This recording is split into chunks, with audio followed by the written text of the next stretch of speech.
씨앗이 땅에 떨어져 죽지 아니하면은 싹이 나지 않습니다. 이건 자연의 이치고 세상 창조의 원리라는 생각을 갖습니다. 여러분 모두 다 여기에 대해서 동의하시리라고 믿습니다.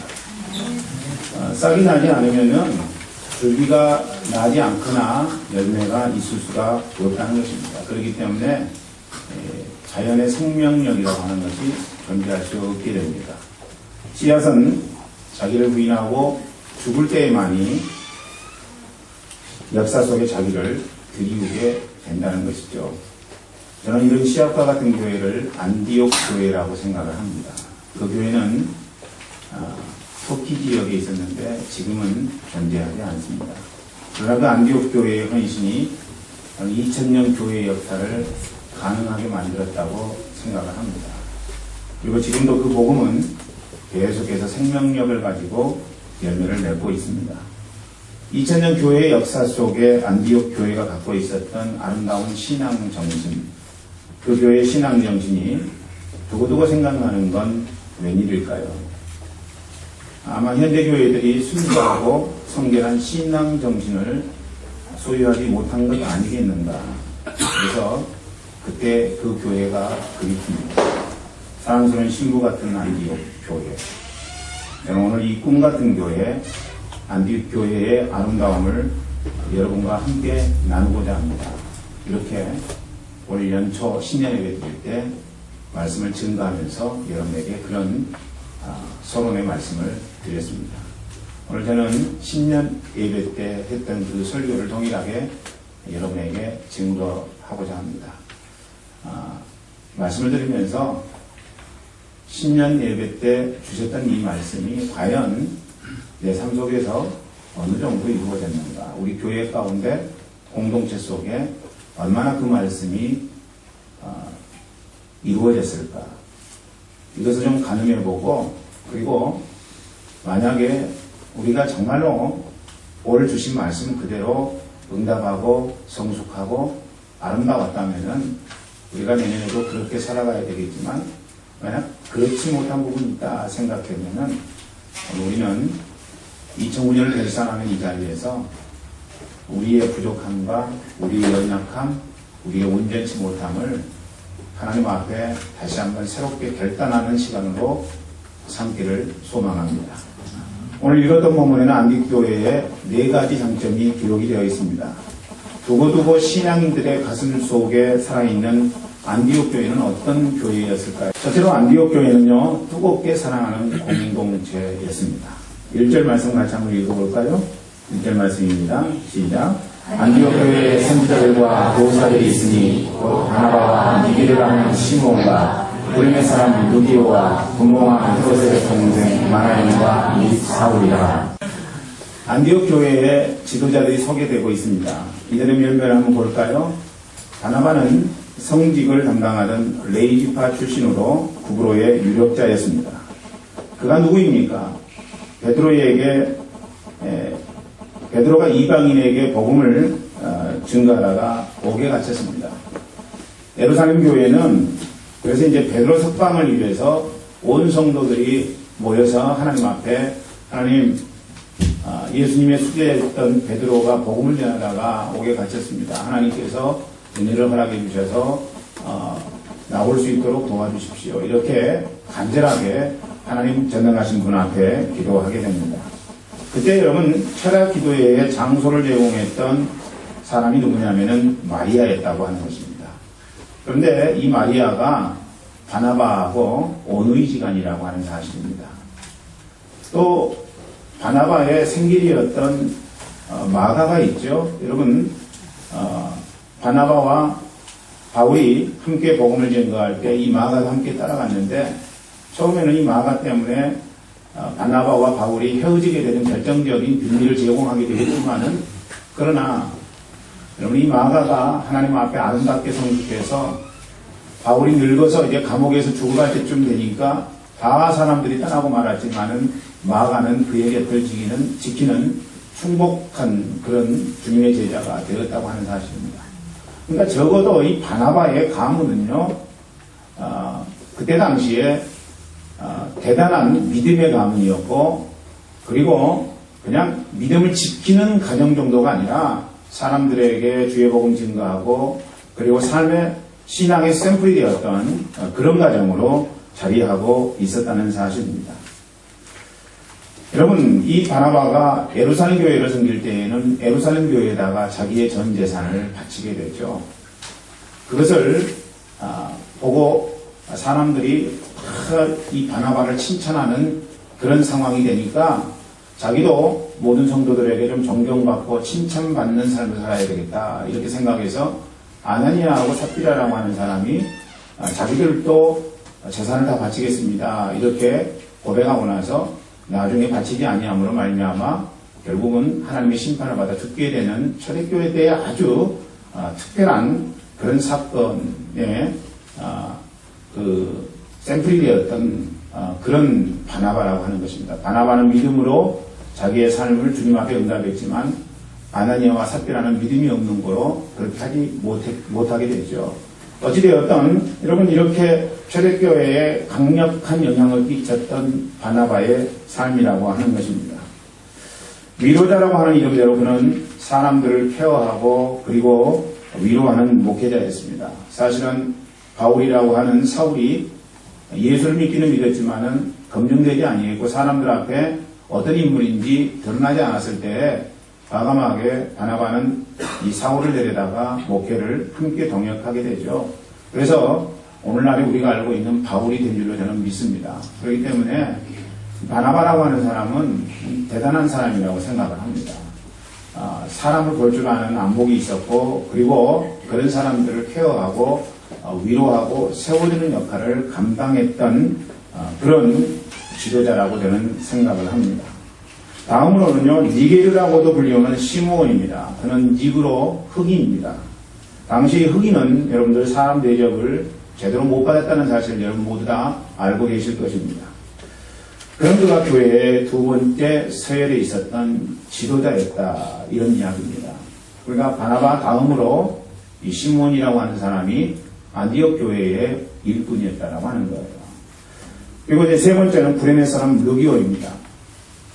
구레네라고 하는 곳은요, 아프리카 북쪽 지중해 연안입니다. 구레네는 지금의 리비아의 그리스 사람들이 세운 도시였습니다. 르기오는 그 도시 출신이라는 것 외에는 밝혀진 것이 아무것도 없습니다. 혹자는 이 구레네 사람 르기오가 예수님 골고다 언덕 올라갈 때 십자가를 대신 지었던 구레네 사람 시몬 아니냐 하는 그런 이야기를 하지만은 그것은 근거가 없는 이야기입니다. 대변하면은 그는 무명의 사람입니다. 사람들에게 알려지지 않은 존재라고 하는 거죠. 초대교회 당시 때 얼마나 예수님과 함께 동행하면서 예수님의 죽으심과 부활하심도 목격한 사람들이 많이 있습니까? 그들을 우리는 사도라고 이야기하는데 여러분 이렇게 대단한 믿음의 사람들이 존재하는 그런 상황 속에서 무명의 사람이 안디옥 교회의 지도자가 된다는 것, 그거는 담임 목사였던 바나바가 훌륭하기도 했지만은 그 교회에 속한 사람들도 의식이 깨어 있어서 무명의 사람, 그런 사람을 지도자 위치에 세워줄 정도로 그렇게 복음에 사로잡혀 있었던 교회가 아니었겠는가, 이것을 반증하는 부분이라고 저는 생각을 합니다. 여러분 마지막으로는요, 다음으로는 헤롯의 동생 마나인이 있습니다. 그는 최고 권력층입니다. 그렇지만은 로마 제국의 힘을 잇고 있었기 때문에 알다시피 유대인들에게는 마나인이 매국노였다라고 하는 사실입니다. 권력에 빌붙어서 먹고 사는 사람 정도로 유대인들이 그렇게 그를 생각하고 있었다는 것이죠. 마지막으로 사울입니다. 그가 어떤 사람입니까? 예수 믿는 자를 잡아다가 옥에 가두는 사람이었습니다. 핍박자요, 정통 유대인입니다. 지도자는커녕 교회에 속한 종도 될 수 없는 이치에 있었던 사람이었는데 그가 안디옥 교회의 리더였다라고 하는 것입니다. 대단한 일입니다. 이와 같은 내용을 볼 때 그러면 이 교회는 어떤 교회인가 우리가 생각할 수 있을 것입니다. 상정과 종, 유대인과 헬라인들이 함께 어우러져 있는 그런 교회였다는 것입니다. 흑인과 백인이 함께 하나님 앞에 예배했고, 그리고 권력의 상층부와 하층민이 함께 공존하는 교회였다는 것입니다. 유명인 또는 무명인이 함께 예배하는 교회, 전능하신 하나님 앞에 함께 응답하는 교회. 여러분, 제가 지금 여러분들에게 열거해드린 사람들이 이 안디옥 교회의 지도자였다면 혼돈스럽기 그지없습니다. 한번 생각해 보십시오. 교회가 제대로 내일을 기약할 수 있겠는가? 여러분, 무명인이 교회의 리더가 되었고, 검증되지 않은 사람이 교회의 리더가 되었고요. 여러분, 흑인이 교회의 리더가 되었다면 어찌 이 교회를 내일을 선도할 수 있는 교회라고 우리가 측량할 수 있겠느냐는 것입니다. 그런데 이 교회가 여러분 2000년 교회 역사 가운데 가장 아름다운 교회, 심지어는 예루살렘 교회보다도 더 교회 학자들이 영향력을 끼쳤던 교회라고 생각하는 교회라면은 이 교회가 보여주었던 신앙 정신은 오늘 우리가 마음속에 담고 가도 전혀 아깝지 않은 교회라는 생각을 갖습니다. 어떻게 이렇게 될 수 있었을까요?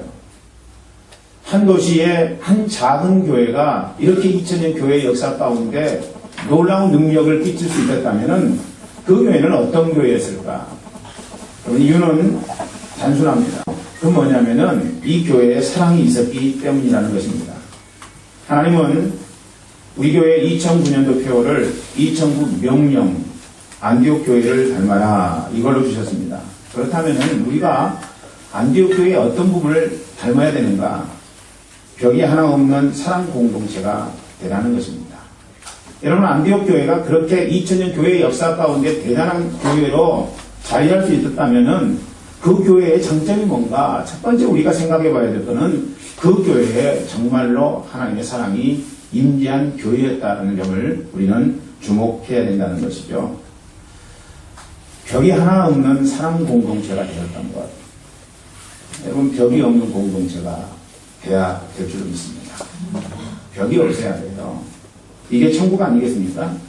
선입견이나 고정관념이 존재하지 않는 교회. 오해가 있어도 풀 수 있는 그런 교회. 여러분, 인간 살다 보면 얼마나 오해할 내용들이 많이 있습니까? 그렇잖아요. 그런데 오해가 없을 수는 없다는 거죠. 오해가 있을 때 그것을 어떻게 풀어나가느냐. 여러분, 교회가 그것을 풀어나가면은 그 교회는 생명력이 존재하는 교회가 될 것이고, 그걸 풀어나가지 못한다면은 그런 교회는 콩가루 교회가 되고 말 것이라는 이야기입니다. 그런데 안디옥 교회는요, 오해가 있어도 그것을 풀 수 있는 능력을 갖고 있는 교회였다는 것입니다. 아픔이 있지만은 치유되고 회복되는 교회가 됐다는 거예요.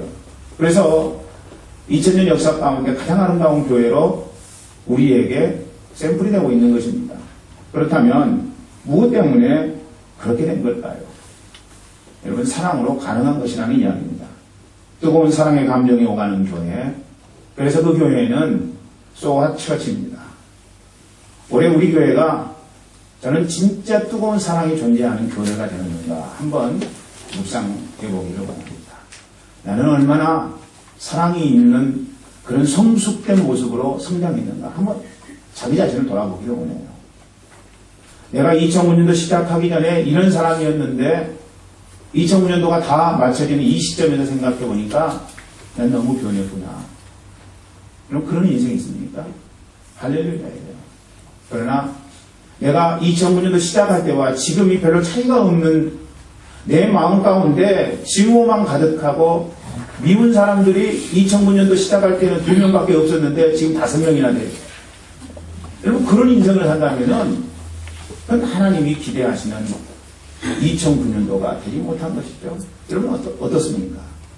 우리 교회가 고린도 교회처럼 파당을 짓고 있지는 않습니까?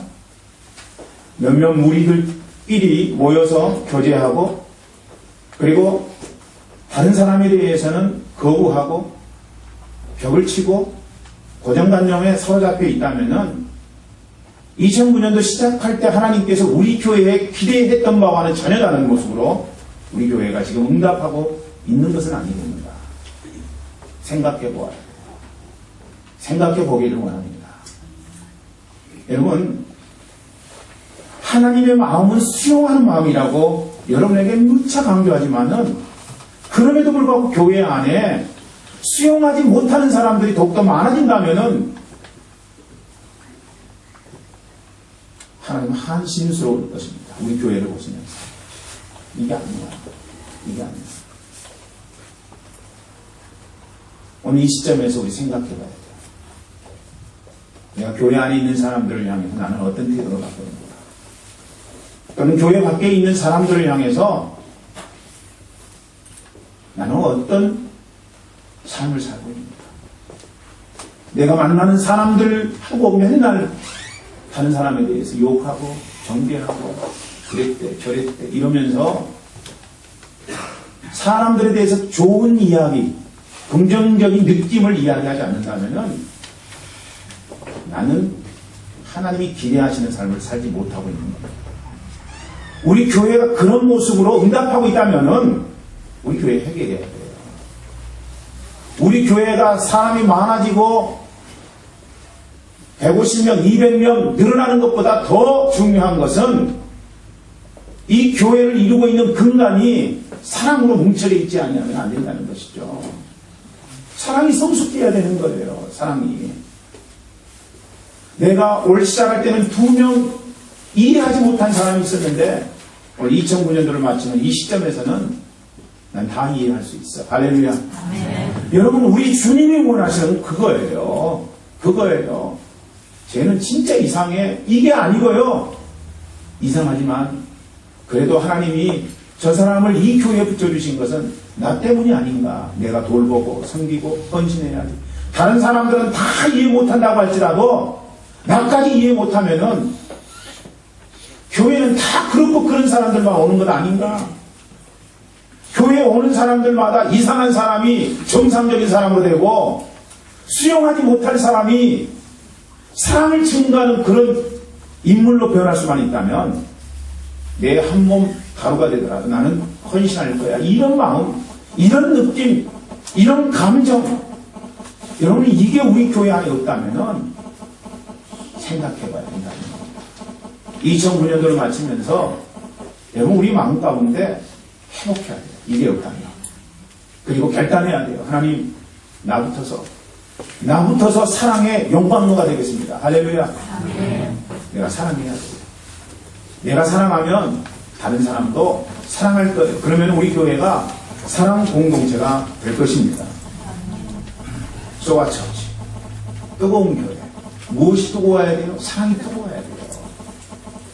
그냥 단순하게 상식적인 수준에서 사랑하는 것이 아니라 상식 수준을 뛰어넘어서 사랑하는 그 뜨거운 사랑의 교회. 그런데 여러분, 소와처치의 근간이 있습니다. 뜨거운 사랑의 교회의 근간이 있다는 거죠. 그것이 우리가 두 번째 본받을 부분이라고 하는 것입니다. 오늘 1절의 말씀을 다시 보면은 안디옥 교회에는 교사와 선지자가 있었다고 이야기합니다. 우리 1절 말씀, 상반절 말씀 보겠습니다.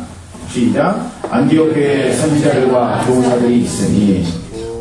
안디옥 교회에 선지자들과 교사들이 있었다는 것이죠. 선지자는 어떤 역할을 하는 것입니까? 주의 말씀을 들고 주의 말씀을 외치는 자가 선지자 아니겠습니까? 또 교사들이 있다고 했죠. 교사들은 어떤 자들입니까? 주의 말씀을 가르치는 자예요.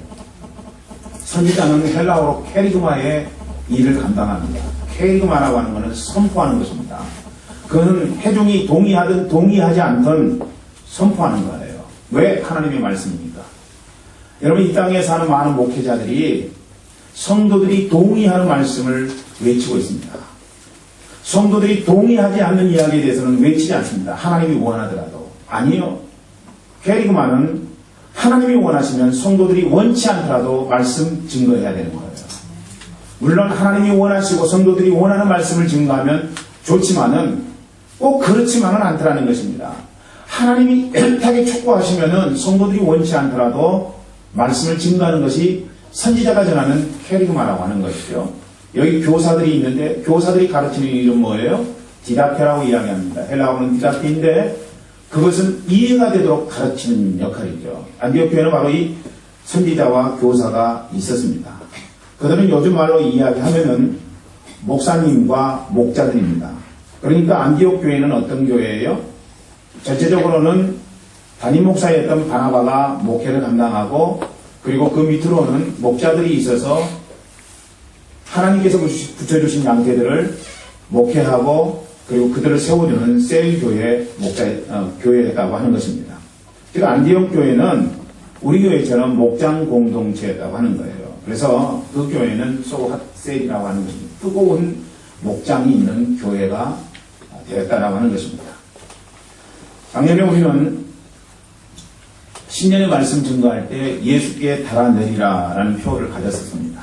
그 말씀은 누가복음 5장에 나오는 말씀이죠. 어떤 내용입니까?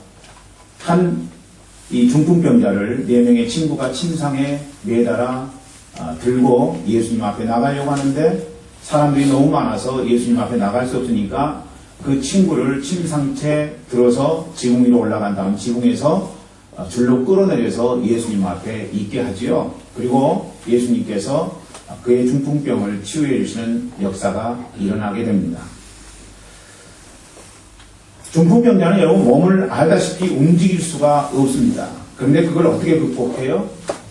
다른 4명의 친구들을 통해서 극복하게 되었더라는 것입니다. 그래서 목장의 최소 단위는요 5명이에요. 5명 안 되는 목장도 있습니다만은 그래도 기본적으로는 5명 정도 있어야지 목장이 잘 유지될 수 있다는 것이죠. 5명이면 4사람이 한 사람을 도울 수 있는 것입니다. 물론 5명이 다 연약할 수도 있어요.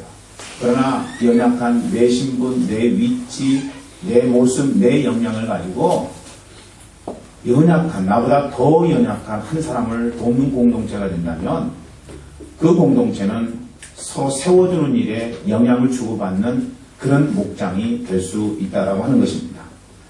그러니까 목장 안에 4명의 목원이 1명의 더 연약한 자를 세워주는 것입니다. 이것이 목장 안의 연합과 공존의 적극적인 방법입니다. 저는 각 목장들이 이 일을 빌립보서 2장 4절을 기억하고 나가기를 간절히 소망합니다. 빌립보서 2장 4절 말씀 읽어볼까요? 시작. 아무 일에든지 다툼이나 회용을 하지 말고 오직 겸손한 마음으로 각각 자기의 양을 맡기는데 각각 자기 일을 돌아볼 뿐더러 또한 각각 다른 사람들의 일을 돌아보아 나의 기쁨을 충만케 하라. 이 말씀 속에서 핵심은 뭐예요?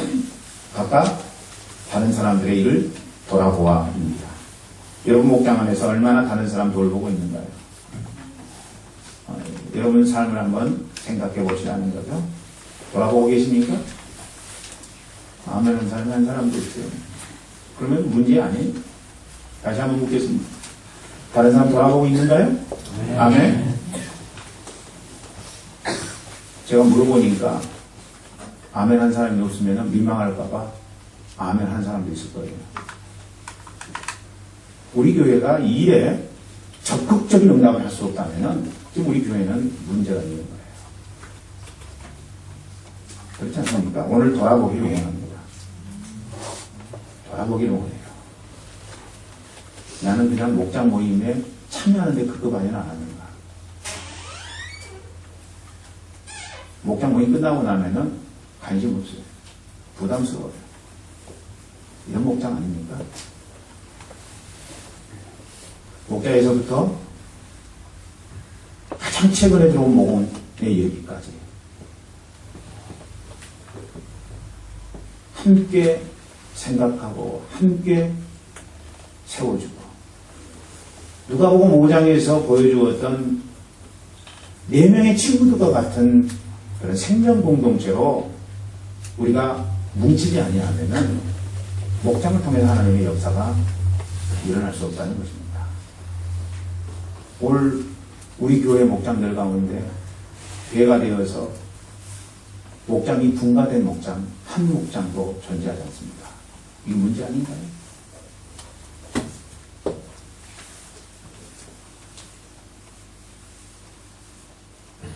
우리가 무엇을 지금 향해서 나아가고 있는가요?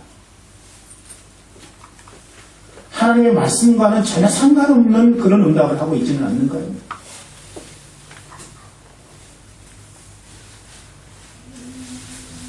오늘 무거운 말씀을 여러분에게 전하고 있는데 그래도 고개들은 다 드시기 바랍니다.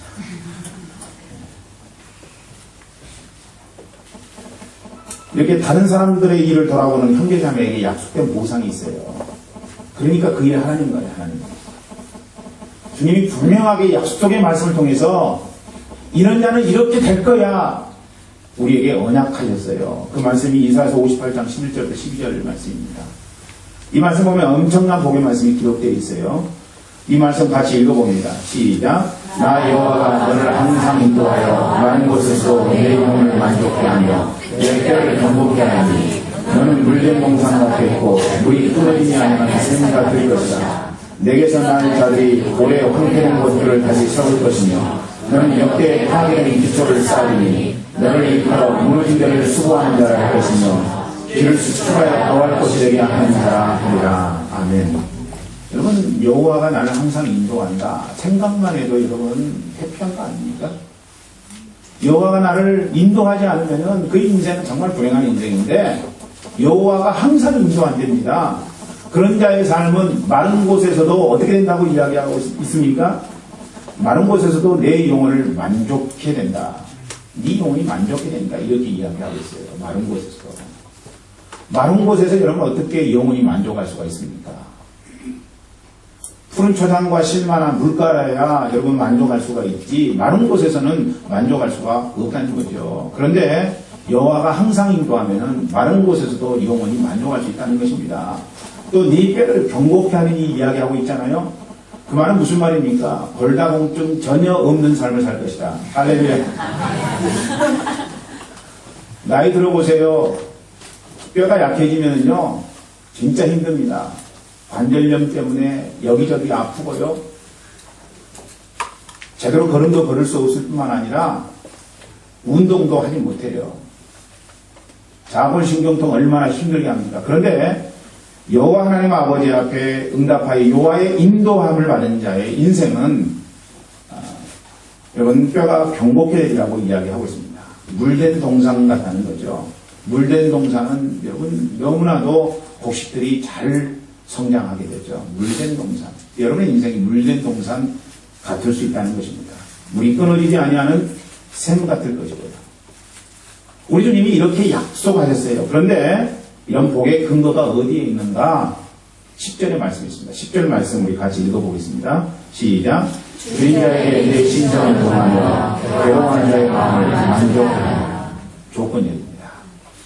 내가 네 인생을 항상 인도하겠고 그리고 마른 곳에서도 네 영혼이 즐거울 것이고 네 뼈가 경복해 될 것이고 너의 인생은 물된 동산 같을 것인데 그렇게 되는 조건이 뭐냐면은 주님이 말씀하세요. 뭐라고 이야기하고 있습니까? 주인 자에게 내 심정을 동하며 마음을 받아주라는 거죠. 마음을 받아주라는 거. 마음이 통하도록 하라는 것입니다. 또 괴로워하는 자의 마음을 만족케 하면 여러분 주위에 괴로워하는 사람 있습니까? 정말 인생 너무나 힘들고 부담스러워하고 난 더 이상 살 수가 없습니다. 이런 느낌을 갖고 인생을 사는 사람들에게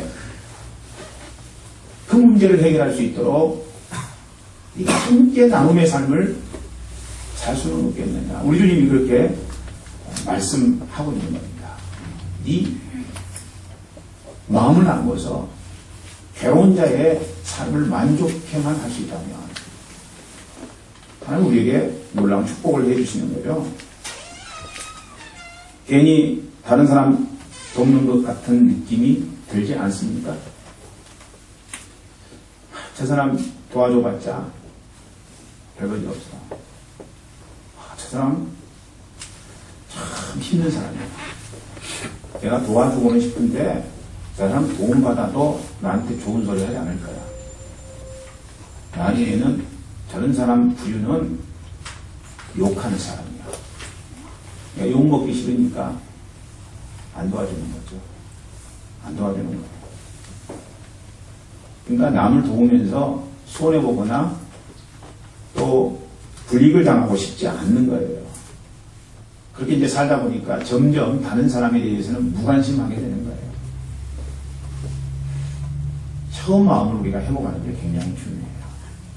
내가 보니까 헌금도요, 처음 한국에서 온 사람들은 막 1,000골원, 2,000골원씩 막 감사하고 그래요. 근데 여기 오래 살다 보면은요, 자꾸 단위가 내려가 500골원, 200골원. 마음이 날아가는 것 같아요. 한국에서는 이제 10만원짜리 수표가 일반적으로 감사한 거 할 때 이렇게 감사하고 그런 수준이란 말이죠. 특별한 절기 때 하는 감사가.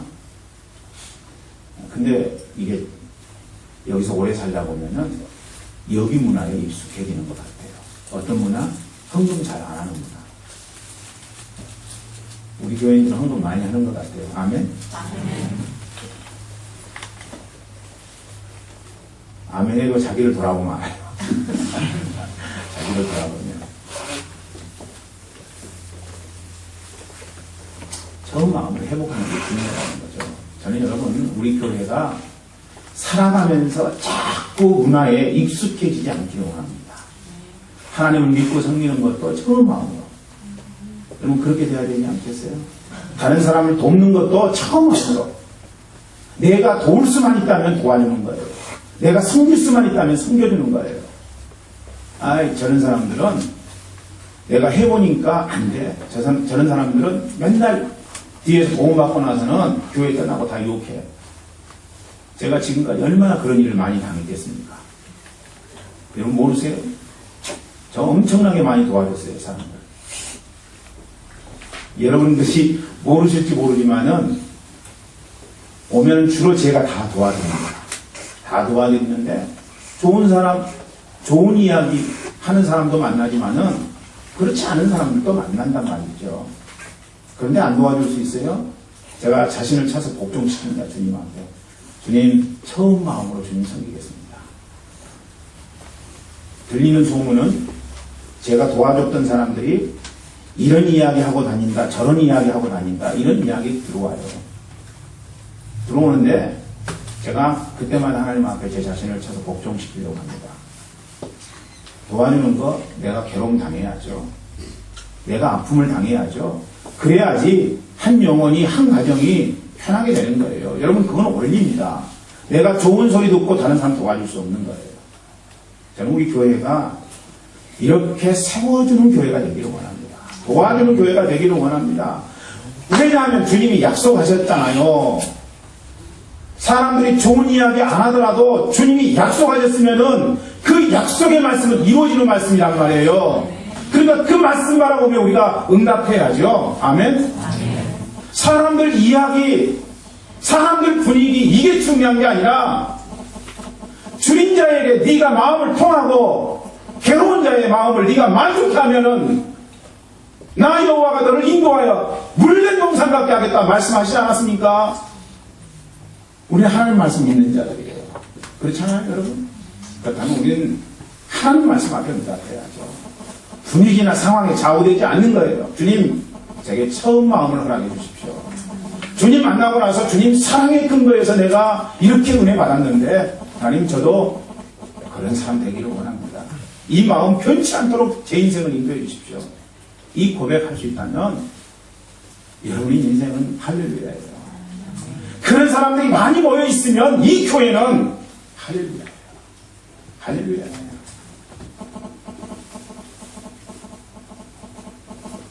세 번째로 우리가 안디옥 교회에 본받을 건 뭐예요?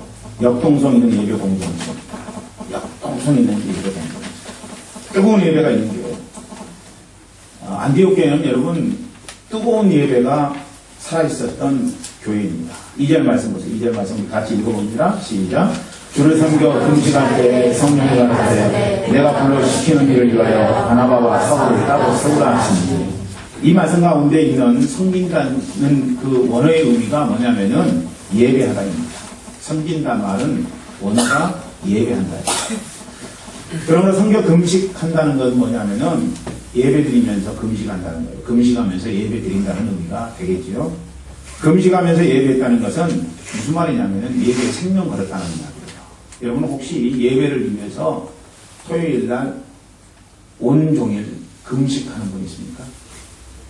하나님, 우리 교회 예배가 하나님의 살아계신 역사가 일어나는 예배가 될 수 있도록 도와주십시오. 이것을 위해서 하나님, 제가 오늘 하루는 금식하며 주님 앞에 기도하기로 원합니다. 이런 분이 있어요? 목숨 걸고 하나님 앞에 예배하는 그런 성도들, 그런 목사.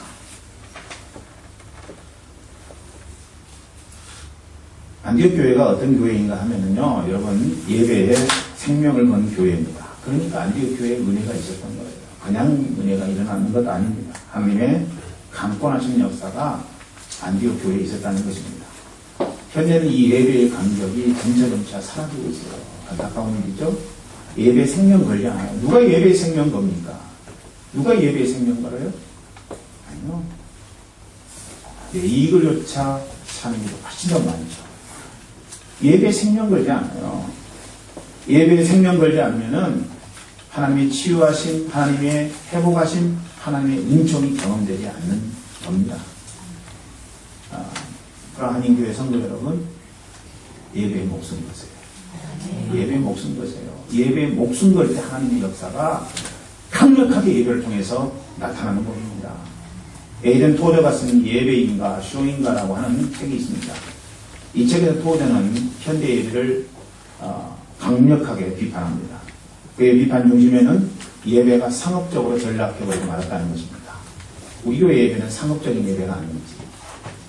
여러분, 상업적인 예배를 뭘로 구분하느냐면은 관람하는 예배냐 아니면 드리는 예배냐 이걸로 판단하게 됩니다. 여러분, 드리는 예배는 하나님께서 예배의 주권자예요. 아멘. 오늘 이 예배의 주권자는 하나님이십니다. 그렇기 때문에 설교하는 목사도 찬양받으면 안 되고 성도들도 온전히 하나님 앞에만 예배해야 돼요. 예배의 주권자가 하나님이십니다.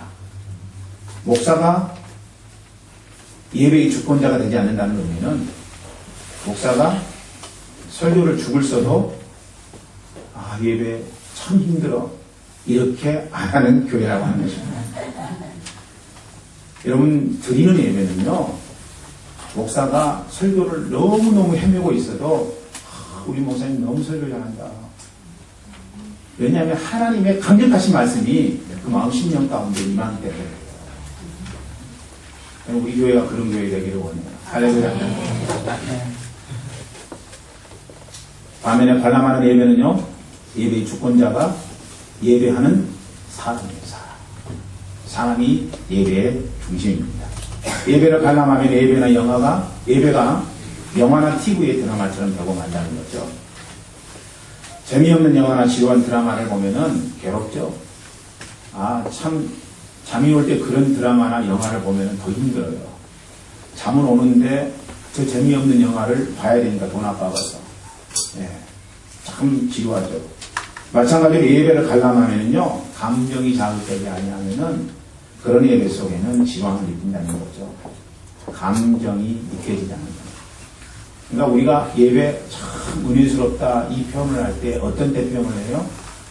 내가 설교 말씀을 통해서 또는 찬양을 통해서 내 마음 감정이 터치가 돼가지고 눈물이 나올 때, 그리고 예배 속에서 막 목사님이 웃기는 이야기를 해가지고 막 깔깔 요절 복통하고 그럴 때 오늘 예배 너무 은혜스러웠어. 너무 은혜스러운 예배였는가요? 여러분 어떻게 생각하세요? 하나님의 성령이 강력하게 임한 예배였습니까? 내가 웃었는데, 내가 울었는데 그 다음 어떻다는 거예요? 내가 웃고 났는데 내 삶이 변화되고 내가 울었기 때문에 하나님 앞에 어떻게 응답할 것인가 결단하고, 그리고 그 말씀대로 살아가는 삶의 헌신이 우리의 삶 가운데 존재하지 않는다면은 웃는 거, 우는 거, 기분 좋은 거 하나님 인정하시지 않아요. 인정하시지 않아요. 여러분 아셔야 됩니다. 교회가 하는 일이 뭐예요? 관람자가 흥미를 느낄 수 있도록 예배를 구성하는 거. 쉬워져. 그렇게 비판하고 있는 거예요. 에이든 토저가요. 설교가 철저하게 흥미 위주입니다. 재미있는 설교가 좋은 설교입니까? 여러분, 재미도 있고 하나님의 감동과 성령의 강권하심도 있으면 저는 아주 금상첨화라고 생각을 합니다. 그래서 저도 이제 설교를 준비할 때 가끔 이 부분에서는 이 부분을 넣어서 성도들이 한번 웃어줬으면 좋겠다. 그런 생각도 하고 예배를 준비합니다. 설교를 준비해요. 근데 설교의 전부가 흥미 위주로 된다면 그는 메시지이기 전에 쇼라고 볼 수 있다는 거죠. 하나님 앞에 응답하게 하는 설교. 하나님께 내가 어떻게 하면 드릴 수 있는가? 이것을 깨닫게 해주는 설교. 이런 설교가 좋은 설교라고 생각을 합니다. 웃음이 없어도요, 눈물이 없어도 그런 메시지를 지금 간다면 그런 메시지는 정확한 메시지고 하나님이 기뻐하시는 메시지라고 저는 생각을 해요. 분명한 것은 관람하는 예배는요, 하나님 받으시는 예배 아니에요. 사람들은 기쁠지 몰라도, 사람들은 즐거울지 몰라도 성령이 역사하는 예배는 아니라고 하는 것입니다. 반면 드리는 예배는 어떤 예배예요? 주님 나를 받으시옵소서. 나를 송구리째 주님 앞에 예배를 통해서 드리는 겁니다. 하나님 앞에 예배를 통해서 드렸는데 교회당 문 밖을 나가면서 잘 되지 않아요. 내가 주님 이런 모습으로 살겠습니다. 이렇게 응답했는데 다시 예배를 떠나서 다른 곳으로 가면은 그게 잘 되지 않아요. 그러나 하나님 앞에 정말로 예배를 진심으로 내 모든 정성과 뜻을 다하여 주님 앞에 드리고 목숨을 거는 예배를 드린다면, 그리고 그 예배 속에서 하나님 앞에 결단한다면은 당장은 잘 되지 않을지 모르지만은 그런 결단이 반복되면 반복될수록 그의 인생은 변화되고 그의 인격과 신앙 정신 주님 안에서 인정받는 그런 모습으로 변해간다는 것입니다. 여러분 이게 있어야 돼요. 나를 송구리째 드리는 예배에는요, 마음이 하나님과 교통하는 은혜가 있습니다. 가정의 형편을 드리고요, 그리고 사업의 진영을 주님께 드리고, 물질도 드리고, 기도도 드리고, 질병도 드리고, 가난도 드리고, 아멘. 한 번도 안 해. 아멘. 아멘. 드리는 거 진짜 인색해요. 여러분 그렇지 않습니까? 뭐를 또 드려요? 아픔도 드리고, 할렐루야, 사랑도 드리고, 섬김도 드리고, 헌신도 드리고, 심지어 생명도 드리게 됩니다.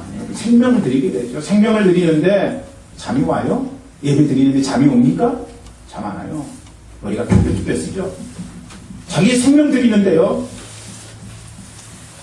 어찌 잠이 올 수가 있겠어요? 생명 드리는데 여러분, 예배가 역동성이 있게 됩니다. 그런 예배성이에요. 여러분, 살아있는 예배가 된다는 거죠. 예배의 초점을 하나님께 두는 예배, 그 하나님께 드릴 게 뭔지 생각하는 예배, 여러분 그냥 드리지 마세요. 오늘 예배를 통해서 하나님 제가 드릴 게 뭔지요. 뭐 드린 거 생각하면 물질만 드린다고 생각하지 마세요. 여러분 인생의 전체를 드리라는 거예요. 아픔도 드리고, 괴로움도 드리고, 해결되지 않은 인간관계 문제도 주님 앞에 드리고, 남편의 문제, 아내의 문제도 드리고, 병 걸렸는데 하나님 이 병 치료해 주십시오. 병마도 하나님 앞에 드리고, 여러분 다 드릴 수 있는 거예요. 다 드릴 수 있는 거. 결국에는 그렇게 드리다 보면 하나님 내 생명도 주님 앞에 드리겠습니다. 이렇게 되는 거 아니겠습니까? 생명을 드리는 예배.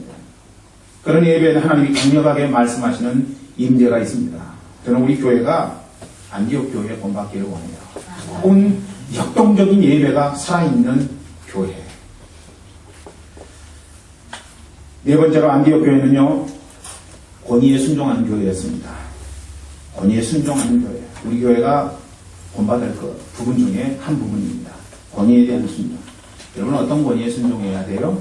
2절 말씀 보니까 2절 말씀이 그렇게 이야기하고 있습니다. 성령께 순종하라는 거죠. 같이 읽어봅니다. 2절 말씀 시작. 성령이 가라사대 내가 불러 시키는 일을 위하여 바나바와 사울을 따로 세우라 하시니, 성령께서 교회에 말씀하셨습니다.